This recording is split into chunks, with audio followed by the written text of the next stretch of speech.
So hello and welcome to this webinar on AI and cybersecurity in 2026. This is not an AI hype session, so it's about practical risk for UK SMEs and what to do next if the worst happens. So AI has made attacks faster, more convincing and cheaper. It's also made staff more likely to use tools without thinking about your data. We help businesses keep AI useful, safe, but also boring. Boring is lovely when it comes to cybersecurity, and that's what we want.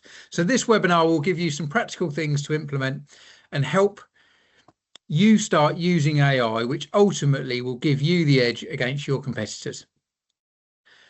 So whether you're using AI at the moment or maybe thinking about using AI, or you've delved into it a little bit, but you're not quite sure on what you should be doing, what you should be allowing people to do, then this is the right webinar for you. We will have a Q&A session at the end as well. So please do use the chat function and ask your questions throughout, and then I will get to them at the end. So please do say any questions at all. We'll have a Q&A session towards the end. So what I've done with this webinar is I've broken it down into three parts. So first, what AI changes about cyber threats. Secondly, it's what small businesses can do, and we try and keep it as much as possible in plain English. And then third is the AI tools that are worth looking at and how they differ, because there are so many different ones. It's a bit of a minefield out there. But this is built for businesses that need practical guidance. We are not just another vendor that are trying to sell you the latest AI tools. We don't sell any AI tools. We're not affiliated with any AI tools. This is purely from a very broad business perspective to really try and help you go through that minefield of what AI is and can be. So, but first of all, AI does, the cost of AI is really low at the moment. So, but what that's done is that's effectively meant that it's really low for, let's call them the bad people, the hackers, to really use those tools in ways of bad as well as ways of good. So, but AI does not invent every threat from scratch. It improves old threats. Now there's Claude and the Mythos, and there's some other tools that are starting to really make the news at the moment about that they're finding loads of critical errors and pinch points that are written into a lot of software that you guys are using. Now remember, obviously big headlines sell newspapers, etc., etc. So what it didn't say is it found loads of ways to get into people's machines. What it said was that it found lots of errors. So these errors also can be used for the good, because as soon as we find an error, they can then beef up that error so that it no longer becomes an error. But there's always going to be weak points within everything. So don't get too scared about it. But there's also a lot of pressure for more regulations. So there's going to be lots and lots of changes coming. And this is why doing a webinar like this, where hopefully I'm going to try and explain some of the sort of the do's and don'ts of AI, because the first thing is you as a business need to be embracing AI. We're saying with caution, don't go all in and just pick a tool at the moment, because AI is constantly evolving. The types of tools, it's really evolving. So we wouldn't say go all in with AI and sort of, start kind of sacking people and things. But what we would say is that you do need to start using it as a company. And if you don't use it and your employees don't use it, you will be left behind. So we don't want that to happen as well. So what it does is it does improve old threats, but things like phishing impersonation, the way that it can do reconnaissance, malware support, scam scripts, these are all becoming much faster and easier and more polished. So also what we've been delving into is the NCSC guidance says that AI creates security risks around systems functioning as intended, being available when needed, and not revealing sensitive data. So what we're saying is that AI now can can really do so many things really fast. So as in, if it finds something, it can really evolve quick. But that doesn't necessarily mean that your machines are going to be more at risk. You just need to make sure that you've got a really good baseline. So the burglar now has better spell checks, better research, and a voice changer. So we need to make sure that your business understands what those threats are so that they don't trick them. And this is what it's all about. So AI will hunt any device that's connected. That's been the case for a long time, but now with AI, it's just much, much faster.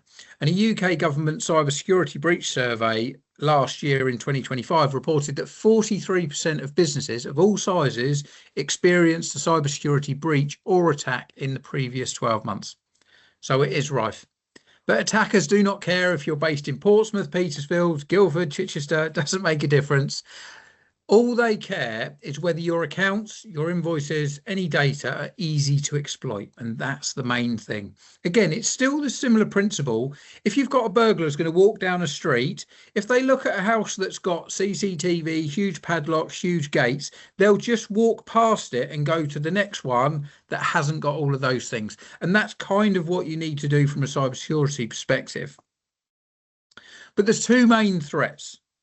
You've got external risk, which this is attackers that are using AI against businesses. And then you've got the internal risk, which means that staff are using AI in a way that exposes internal data effectively. So data, they're breaking policy, and they're making poor decisions around how they're using AI. Internal is often less dramatic, but more common. Not every disaster arrives from an external method. So essentially, we've got AI is being used by the hackers to ramp up the way that they're trying to sort of brute force in or trick people to get in. But on the same side, you've got your employees that are using tools that are, it's not that they're not using tools as instructed, it's just that they're not really thinking of the longer term effects of how they're using AI. They're effectively trying to use AI to make their job easier or quicker, or potentially produce things or produce more. So they're doing it for the right reason, but often how they're doing it and what they're putting into AI isn't what you would want. Remember, with AI, it's just moving so fast that it's not necessarily their fault, but this is where we need to come back to. It's the company that needs to make sure we're doing it. So AI helps attackers write clean, targeted emails, for example. So 5-10 years ago, let's assume that a lot of cyber attacks happened from non-English speaking countries. The reason is because they didn't have, or they still don't have, the cyber laws that you do in the UK. So for example, I can sit in the UK and try and hack into someone's machine, and I'm breaking lots of UK laws. And if anyone finds out, they can come and arrest me, put me in prison. If I'm sat in another country, and I mean, it's easy to sort of say Russia, for example, but I'm not necessarily saying they have the worst cyber rules. But let's say I'm sat in a country that doesn't have these kind of cyber laws, then I can hack into any machine anywhere around the world, and I'm not as accountable, and the chance of me going to prison is a lot less. So this is why you used to get a lot of spam emails that they just looked terrible. The language was just completely wrong. Now with AI, they can write emails and they can state, they want a British, language. They want, and even when it comes to the deep fakes in terms of voices and things, they can say exactly what it is and the AI will produce it. So the old red flags, things like poor spelling, odd tone, clumsy phrasing, etc., is now that they've pretty much gone. So you need to be really looking further into it. And again, the 2025 UK survey continued to identify phishing as the most common type of breach of attack. So this is whether you use an AI tools or not, and you're talking over 84% of attacks were through phishing. So it's still the main way that the cyber hackers are essentially tricking your employees. But the key is to train staff and to verify requests by process. So you need to make sure that you've got the processes in place. If they do not know, They will do things by accident. Deep fakes. So whether you've heard of the term or not, these are the really big things that are on the rise. Deep fakes and voice cloning.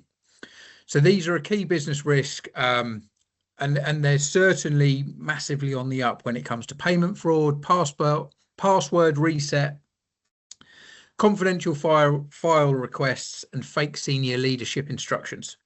So the control is not spot the fake. The control is confirm the request using an agreed second channel. So what this is more to do with is, an example would be, if someone asks for something that's an unusual request.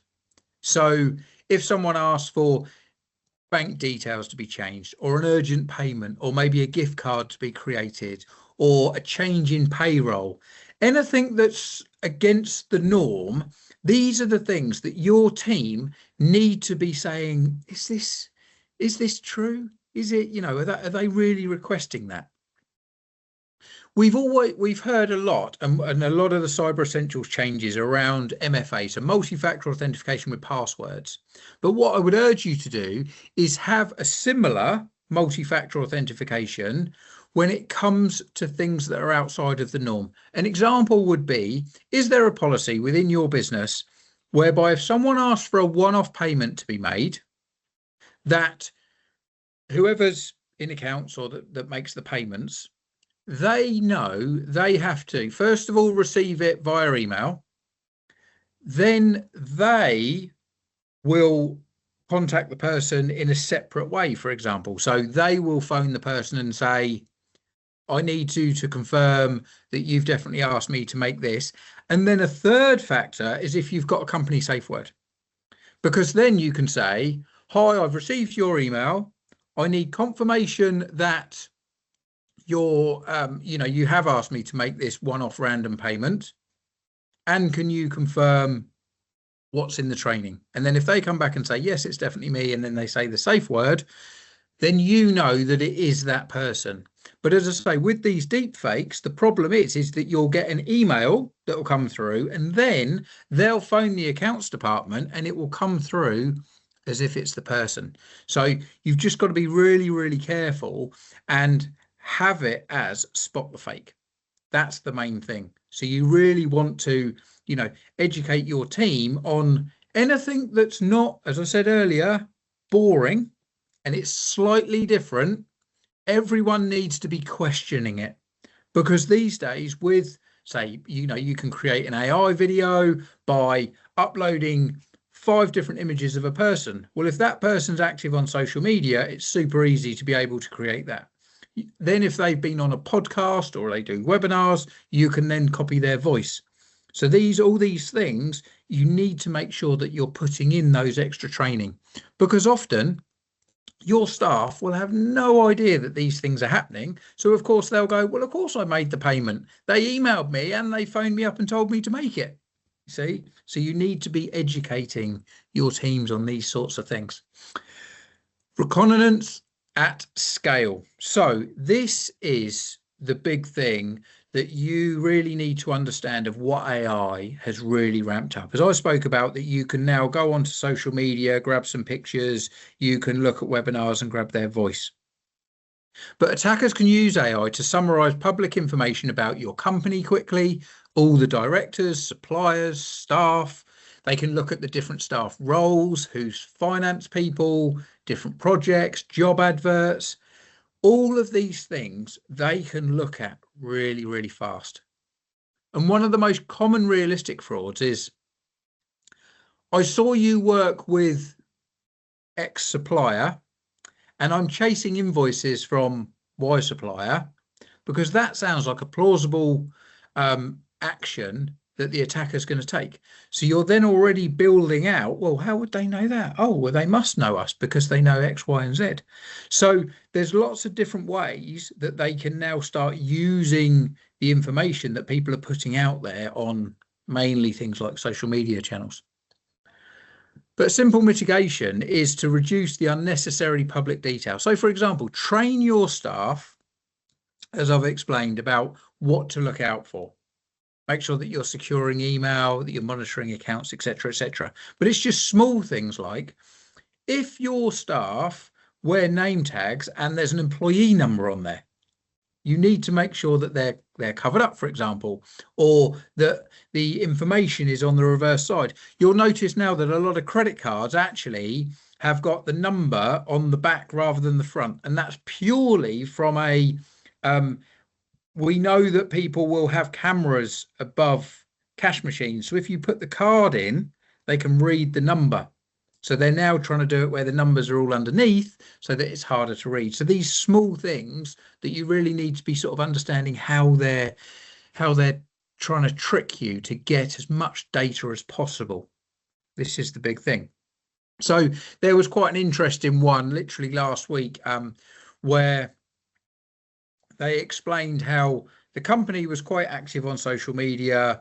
One of the directors had posted them at the airport saying, I'm on my way to, I think it was Las Vegas, to a conference, really looking forward to meeting, and it tagged in a load of different companies, etc., etc.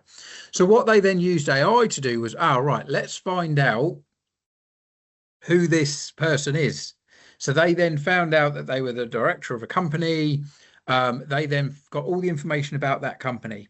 They then did a deep fake and phoned the finance department and said, hi, I've just landed in America, had a bit of a nightmare. I've lost my bag. I now don't have any money to be able to, I think the hotel, they had already said, it's okay.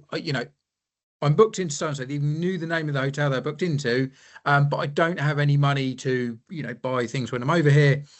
I need you to wire me $1,000, etc., etc. So then they were then able to send a fake email, and also because they had spoken to them, that person then sent the $1,000. And why wouldn't they? Because they didn't even know that these things happened. And this is the thing. Whereas having that education, what should have happened really is that they shouldn't have accepted the word of an inbound call. They should have said, okay, leave it with me, and then phoned the mobile number of the person. And again, as I say, if you've got a safe word or something, then just double check that had actually happened. So it's these little controls, whereas because they had said, oh my God, I've just landed, I've got no bag, they put the pressure on. So of course the employee was like, oh my God, it's a director asking me to do it. I need to do it as quick as I can. And this is where that they've managed to do it. And these sorts of things are really happening a lot now, because you can type in a company name and you can get so much information really, really quickly back on it. All of the people who work there, all of these details. So they're all available. And before it would have taken maybe half a day. Now with AI, you can write a prompt and it will go off, pull all the information back within minutes. So super, super quick. So these are the type of threats that you really need to be looking out for. Right, so now when we're talking about internal threats, and these are the leaks that often that cause the most. So internal threats, this is staff, they want to save time. That's a good thing. But they may just paste in contracts, HR data, client records, source files, different financial details that they shouldn't be publishing out there for the world to see. So you need to really give them guidelines, because it's not stupidity, it's just the business having unclear guidelines. And if leadership does not set the rules, staff will invent their own. Humanity continues. And this is where it's so important that you make sure that you've got a really strong AI policy in place. And you need to just classify all of the data before using AI. So is it public, internal, confidential, personal data, client data? What are the rules around the data within the business, and what can and can't you use the AI tools for? Then that takes us to shadow AI. So this is AI tools used without the business's approval. So for logging in, admin control, data review.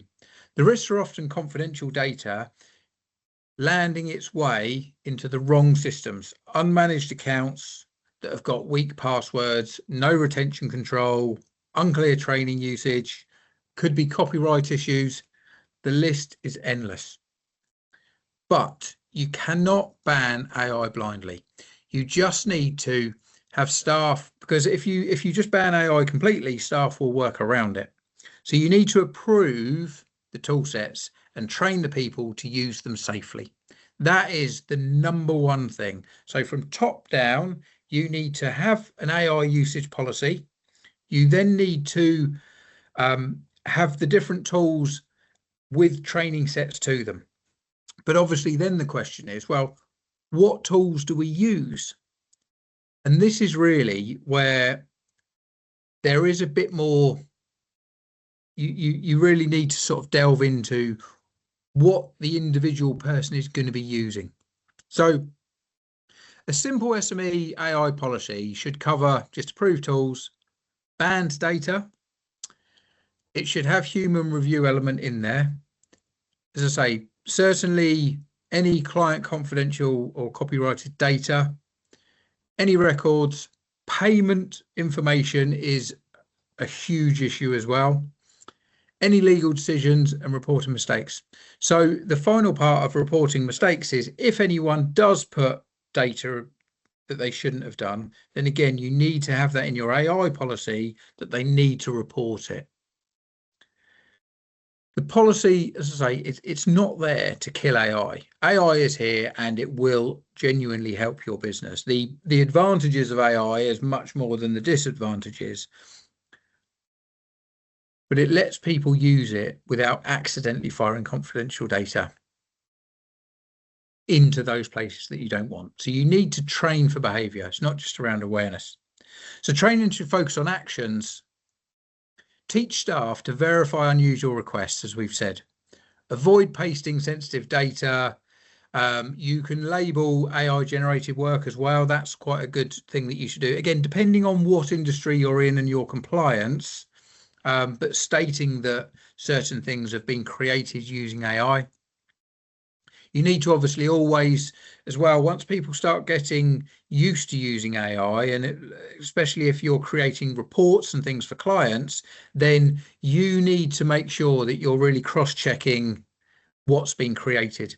So I always liken AI to making a cake. So bear with me, it does make sense. So what AI can do is it can build the cake in terms of it does the sponge cake, the main part. But what you need to make sure is that you would never just, a baker would never just cook a cake, bake a cake, send it out the door. It's everything else, isn't it? It's the icing, it's the how they make it look, the presentation, the box they put it in, all of those sorts of things.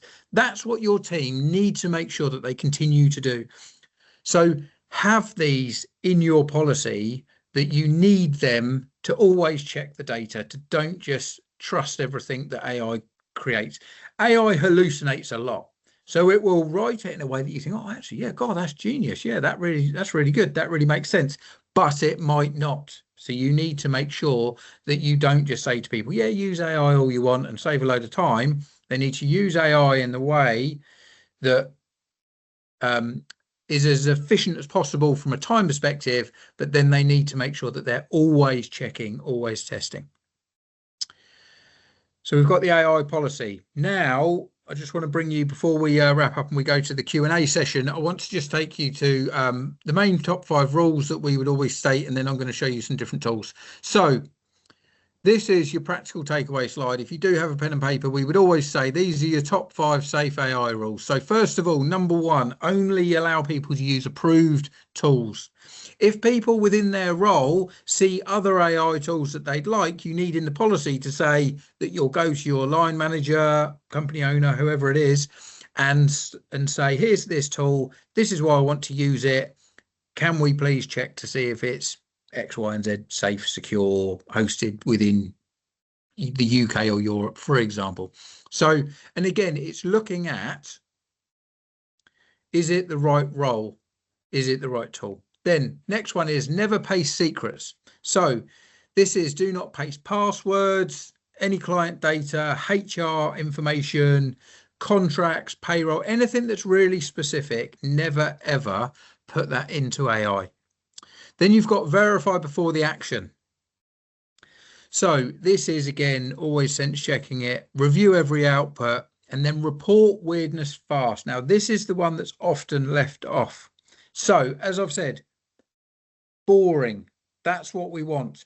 Anything that's unusual, need to report it, get it sense checked. If you've got an external IT support company that also cover AI, etc., then you need to make sure that you report these things, because it might be nothing, but it could be something really, really bad. So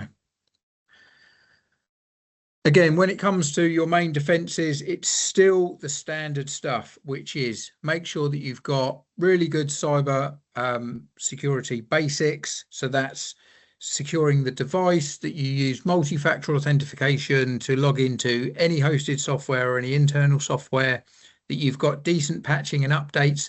Again, with AI, because of the way that it can find threats and gaps in security, whether it's third-party software, whether it's Microsoft, whether it's Apple, because that's happening more and more, it means that the vendors, the manufacturers, are having to produce more and more updates. So, for example, with Microsoft, literally, so we're recording this in April 2026, the most patches that Microsoft have ever released, 165 in 1 month, which is massive. It just shows how they are kept on their toes, producing more and more. But if you don't have patch management in place, you might have devices out there that are out of date. So we need to make sure that you've got fully managed updates that are happening.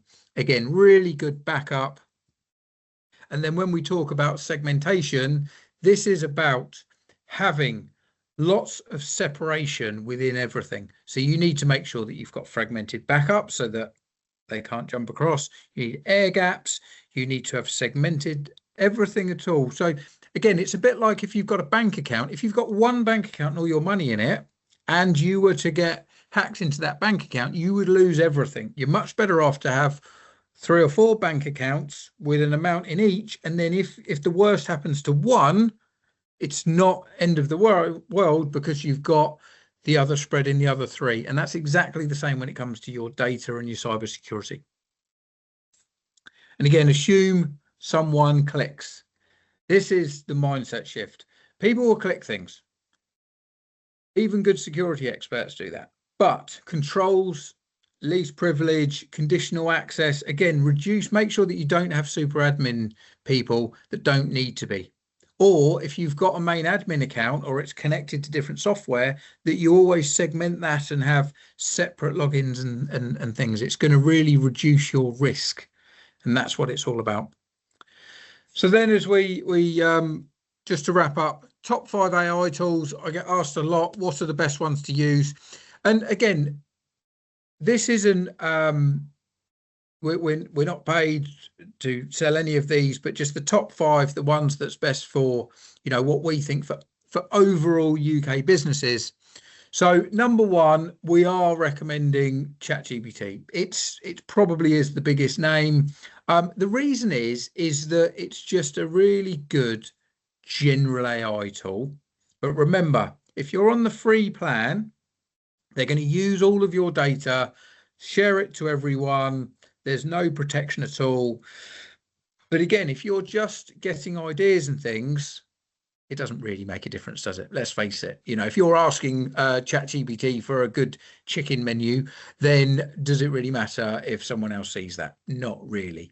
Whereas the paid version, which again is around £20 per month, if you use the paid version, make sure that you go into the settings and you untick the toggle that says that you allow them to use your information for training purposes. You do not want that. Make sure you untick it. Then there is an amount of security involved because it will ring fence, it will give you your own data set. But remember, it is still shared, and anything that's online still has a risk of being hacked. Now, remember, ChatGPT is a huge name. Guess what? The hackers want to hack ChatGPT. So just do, again, treat it with caution.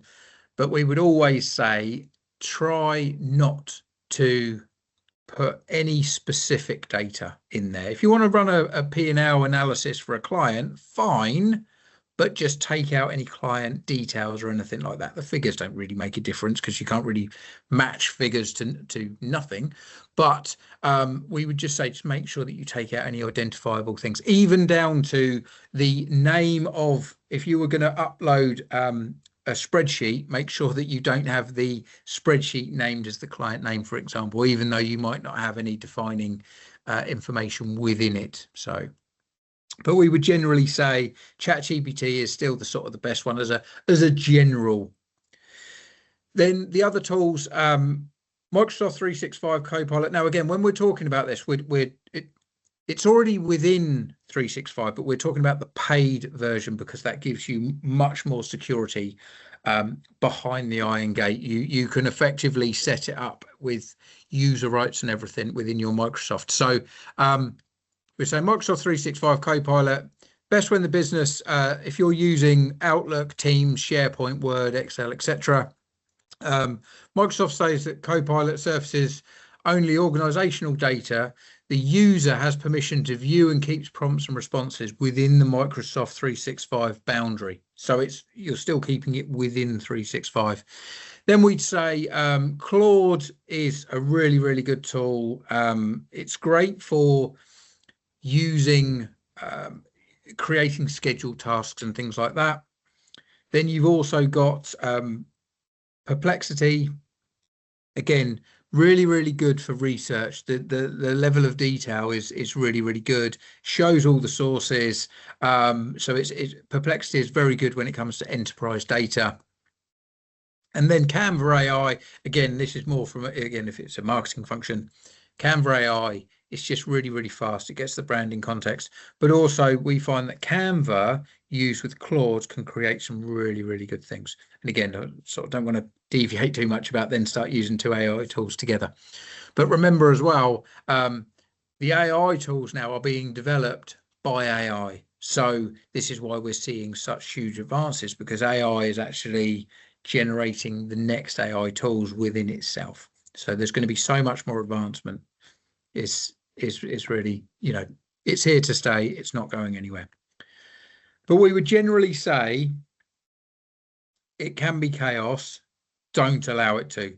Adopt the tools that you agree to. And that's the main thing.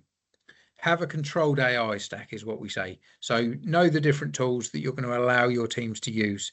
The tools might be standalone, things like ChatGPT, or it could be a tool that is within software that you already use. So for example, if you're using HubSpot, then there are AI tools within HubSpot. So, but for many Syn-Star clients, this will mean things like ChatGPT for business or enterprise for general use. Might mean that you've also got Microsoft 365 Copilot if you're a main Microsoft user. So this is the thing. It's different answers for different businesses, but certainly the main ones that you've heard of. So, and not every employee needs every tool. This is the main one.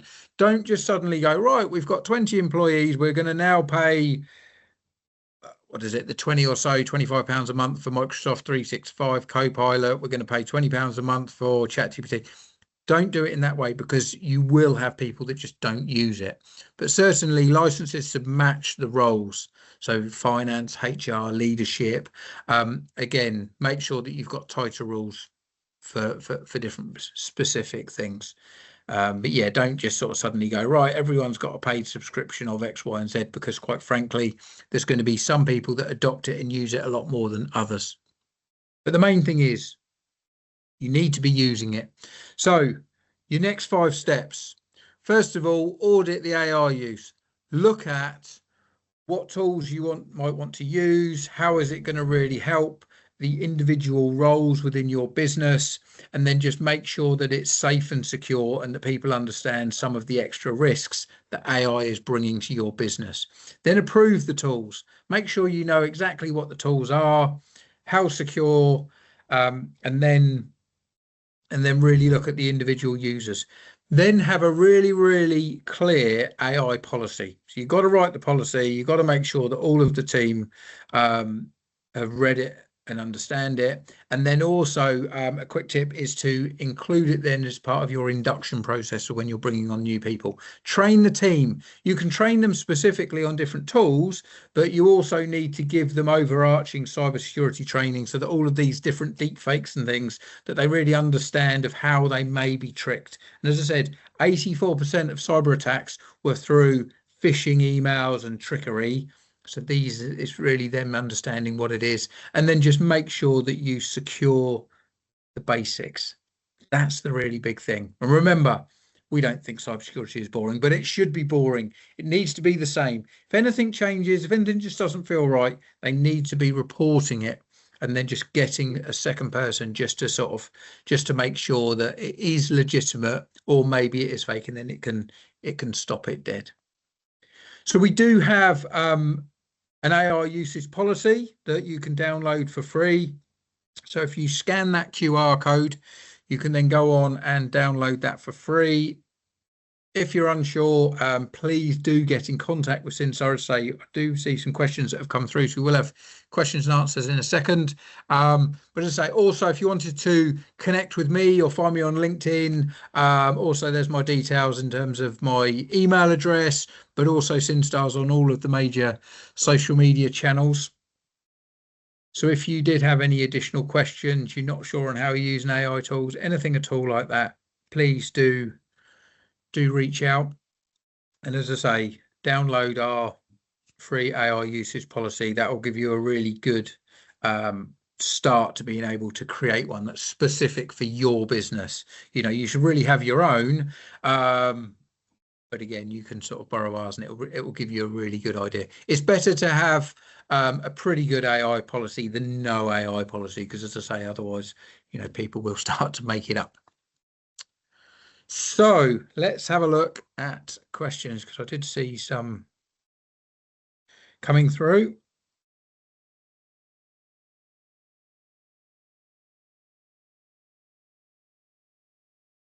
We've got, I have Microsoft, but prefer local versions of SP Office 2024.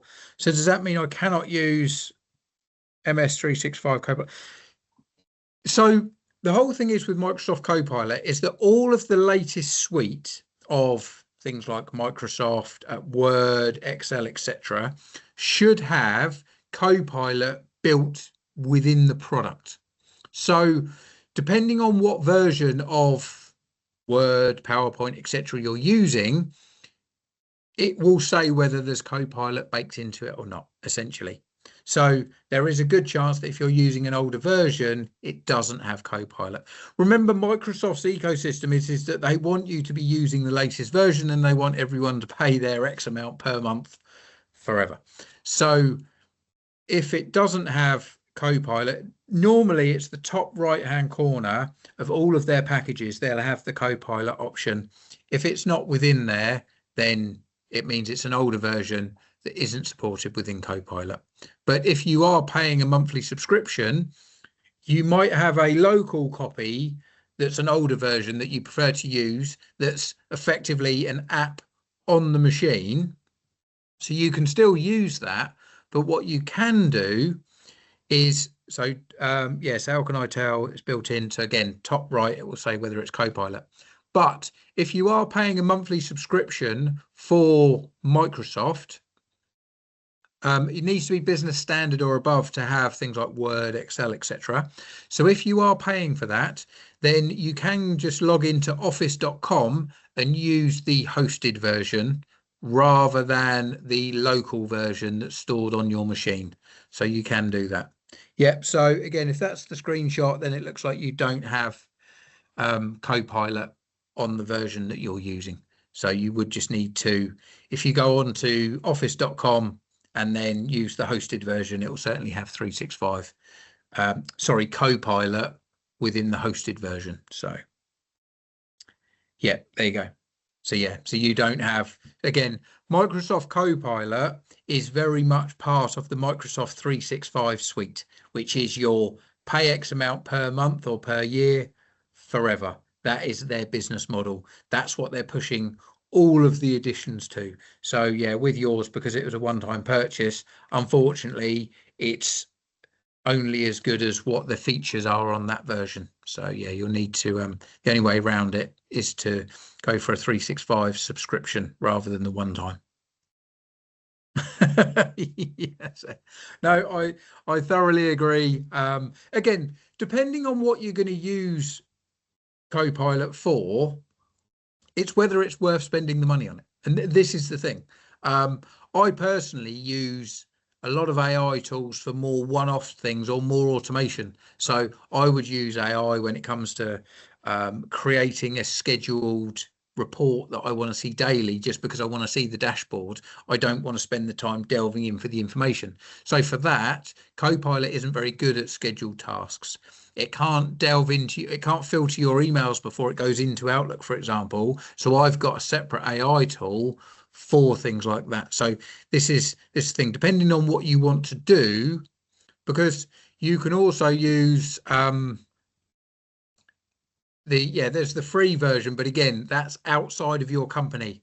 So if you use the free version, it's not protected within the Microsoft realm. So you need to be really careful on using the free tools rather than the paid versions of tools. So, but yeah, there is a free version here. But again, this is where I say, if you're logging into office.com, rather than if you've got a standalone version of, Excel, for example. So. Right. Another question. What tools do you use? So yeah, so the main tools that I use Claude. I've got a paid subscription for that. I've got also ChatGPT. I'll use Gemini. I find is quite good for certain things, but with Gemini, I tend to just use the free version that you get with an Android phone and on Chrome, because again, depending on what I'm doing with it, I'll just use one-off tasks, so it doesn't really make too much of a difference. It doesn't, the security side for what I'm using Gemini for doesn't really make much of a difference. Whereas things like Claude, of how I'm using those tools, it's important that we have the security. But also when you start using these tools more, with the free versions, they run out of tokens. So you might find that you have to start paying for some of the subscriptions.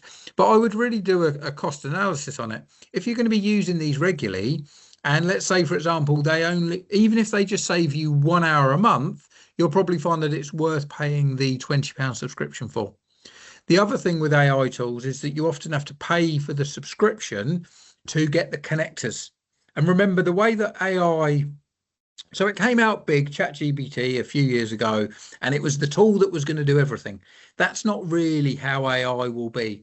AI is more shaping into lots and lots of small little agents that are really good at doing those individual tasks. So ultimately, then what you need to do is be able to connect them together. And often with these tools, you need to be on a paid subscription to be able to connect the different things together. So that's where, as I say, using different ones. I've also, there's a few other email tools and things like that I'll use. So we want to use AI more. What can you suggest we use it for? I mean, AI can be used in lots of different areas. I'd definitely say, depending on what the role is. But for example, crunching data is where it's really, really strong. An example might be you as a company are saying, oh, I don't know how well we're doing this year compared to last year or the year before. You can probably upload a load of spreadsheets to one of the AI tools and then give it a good command prompt in terms of, please go through these different spreadsheets. And what we really want to know is, and then you can give it loads of different things. I'd also say quite a good tip for AI is you can use the voice command. So often the better the command prompt you give these tools, the better the output will be. So often I find that I will speak into ChatGPT, for example, say a huge long voice prompt that probably takes me about 90 seconds to 3 minutes. You then click the button, it then turns that into a text prompt, and then you can hit go and off you go, and it will then it will then start creating what you want. But by doing it through voice, it's much faster. Again, rather than typing for 10 minutes to give it a prompt, you can do the voice to it. Also, the other thing is that if you're using two tools, say like I do, Claude and ChatGPT, I might use ChatGPT to create the prompt for Claude.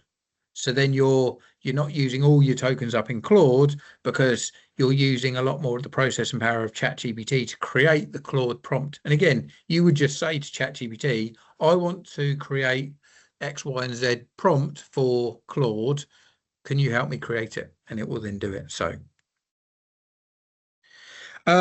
we've got one. Do any of the Syn-Star tools use AI to look after RPCs? Should this be built into our AI policy?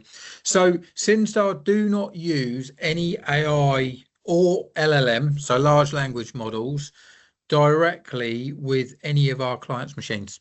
So we use our RMM tool, which is our remote management tool, that bolts into our clients' machines, and all that does is the monitoring and then the remote support. But there's no AI automation in what we do and pushing through. We might use AI automation in terms of, so let's say, for example, we were going to look at what software was out of date on a client's site. We would get an export into an Excel CSV file. We would then essentially clean that, so take any data out, put that into ChatGPT, for example, and say, please analyze all the software that's within this spreadsheet. Can you let us know, is there any that's out of date?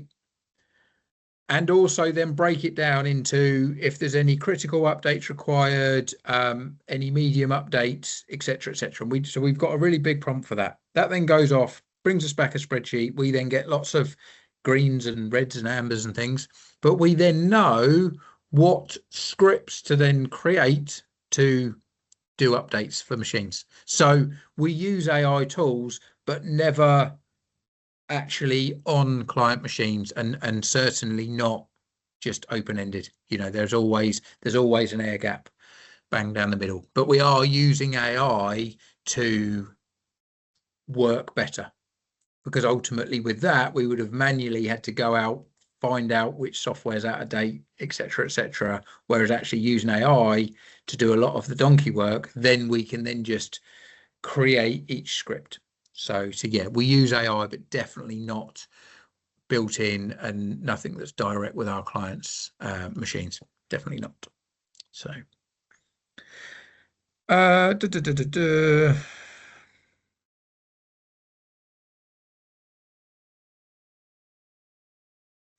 right, I think that is all the questions.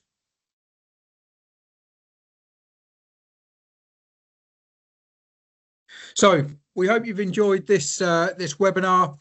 As I say, Syn-Star can help you review your current AI use, hope possibly identify any risks, etc., etc. So the main thing we would say though with AI is you need to be using it, but you just need to use it in the right way. It is the Wild West out there, and if you're not training your teams and giving them the boundaries and the restrictions on how to use it, they'll just go off and use it how they think best, and they'll often do things that they just didn't realize was an issue from a cybersecurity perspective. So the main thing is, it's not to panic, and certainly don't just do blind adoption, but just do it in a very controlled manner. And remember, AI is here. The worst AI will ever be is today. So you need to make sure that it's going to improve, it's going to get much better. There's a lot of risks involved, but it's more about just really embracing it, using it slowly and in a guided manner. And if you do need any help with it, then Syn-Star are here to help, and I will put a slide up there.